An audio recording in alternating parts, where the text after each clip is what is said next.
Olá pessoal, tudo bem?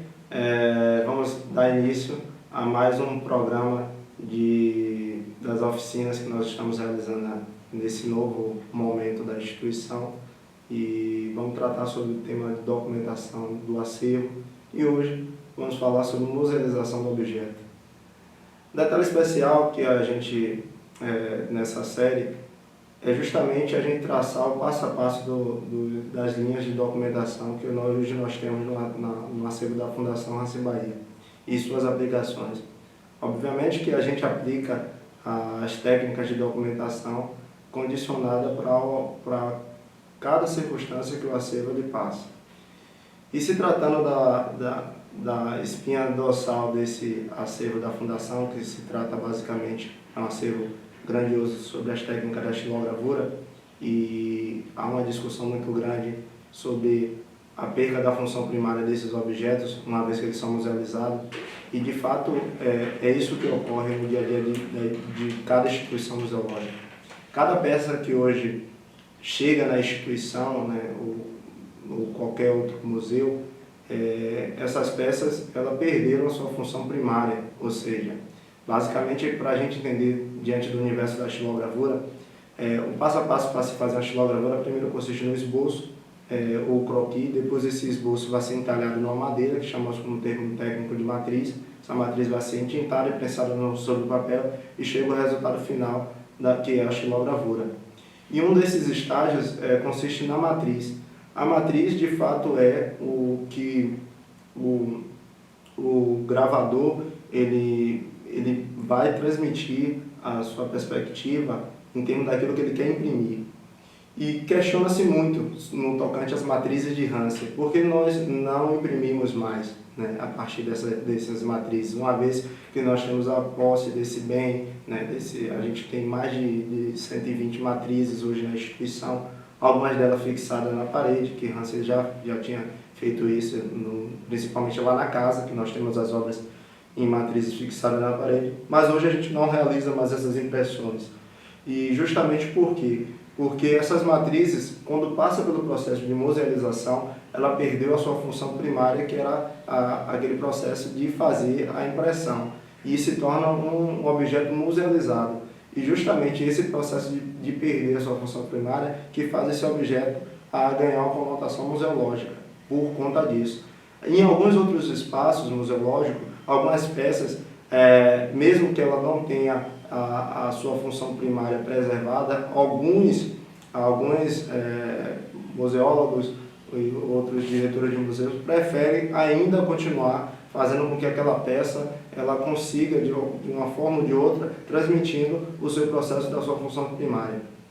Mas na sua maioria dos casos, todas as peças que chegam ao museu, ela perde a sua função primária e passa a ter uma conotação, que é uma conotação secundária, de ser um objeto musealizado. Basicamente, é assim que funciona esse aspecto em termos de musealização do acervo. É assim que acontece no que tange aos mobiliários, e justamente isso, por que isso ocorre, de musealizar esses objetos e deixar essa função primária de lado?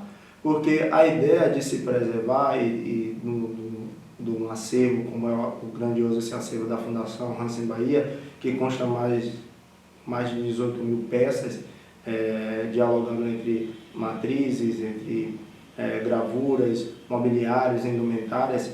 Essa perda da função primária ela acontece muito mais, por exemplo, em objetos tridimensionais ou bidimensionais, como é o caso da matriz, e tridimensional, como é o caso do mobiliário. E acontece também com algumas indumentárias, né, ou a maioria das indumentárias.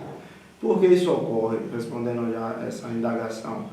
Porque a ideia que se tem é de preservação. E uma vez, se a gente continuar fazendo com que esse objeto, que uma vez que chegou ao museu e mantém essa função primária do processo de criação, de idealização desse objeto, consequentemente, ele vai perdendo as suas funções, as suas propriedades.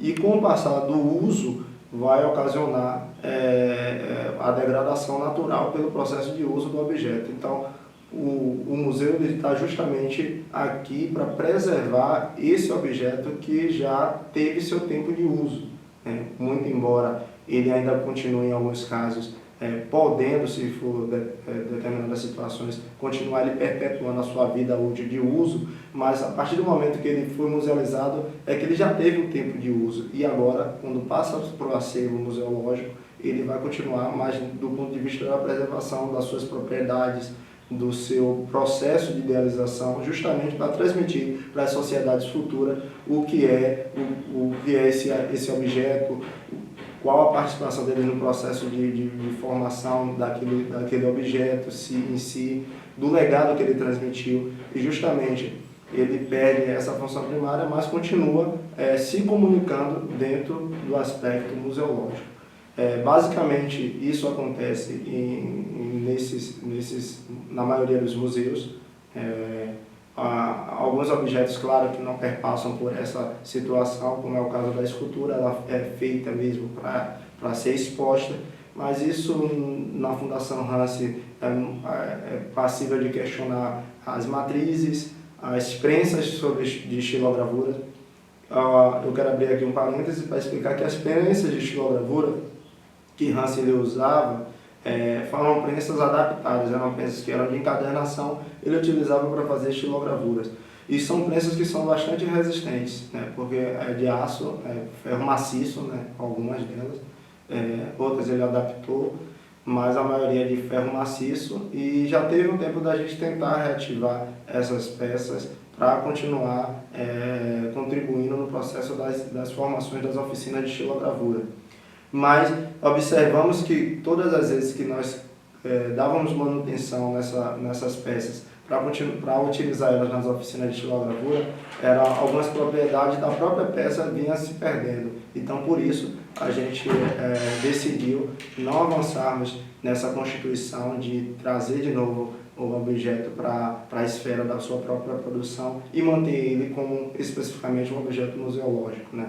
Acontece também nos livros, nós temos uma biblioteca maravilhosa, e esse acervo, quando nós recebemos uma visita de alguns pesquisadores, estudantes, ele questiona: esse livro não pode manusear?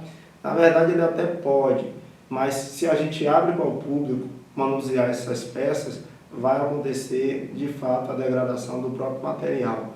Então, por isso, já tem outras técnicas de digitalização do acervo, justamente para conseguir transmitir um pouco do objeto, daquilo que o objeto tem por excelência, que é a sua função primária. Então, nesse primeiro episódio, falando sobre documentação, a gente trouxe essa ideia do que é o acervo musealizado, do que é esse objeto, por que ele perde essa função primária.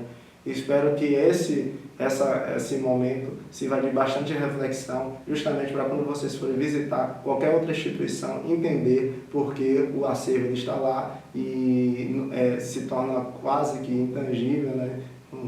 Não podemos deixar que aquela informação se perca, por isso a gente musealiza esses objetos. E por isso que a gente consegue hoje comunicar através das oficinas de estilogravuras, através das matrizes, enfim, cumprindo a missão institucional desse processo de musealização do acervo da Fundação Hanse Bahia. Abraço e até a próxima.